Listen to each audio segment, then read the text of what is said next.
করা সরকার মানাইবে আর কি। সরকার মানানোর মালিক কে? আল্লাহ। হযরত মুহাম্মদ সাল্লাল্লাহু আলাইহি সাল্লামের যখন কাফেররা ঘিরে লাইছে, আবু জাহেলের সৈন্য ঘিরে লাইছে, হেফাজত করছেন কে? আল্লাহ। ইউসুফ নবীদের যখন কুয়াত ফলাইছে, হেফাজত করছেন কে? আল্লাহ। ইব্রাহিম আলাইহিস সালামকে যখন আগুনের মধ্যে দিছে, তো হেফাজত করছেন কে? এক আল্লাহ।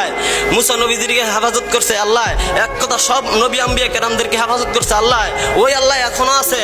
তোমরা যদি বেদারি বেনামাজিকে দাও জাহান্নামী সরকার মানাও, তোমাদেরকে পতন করা ওয়া মাকারুল্লাহ ওয়াল্লাহু খায়রুল মাকিরিন।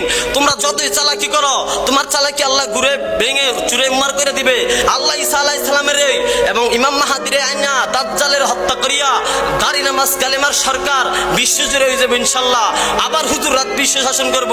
নবী যেমন বিশ্ব শাসন করছে, হুজুররাও বিশ্ব শাসন করব।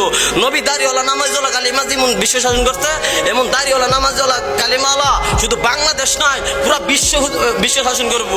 পুরা বিশ্ব হুজুররা শাসন করবে ইনশাআল্লাহ তাআলা।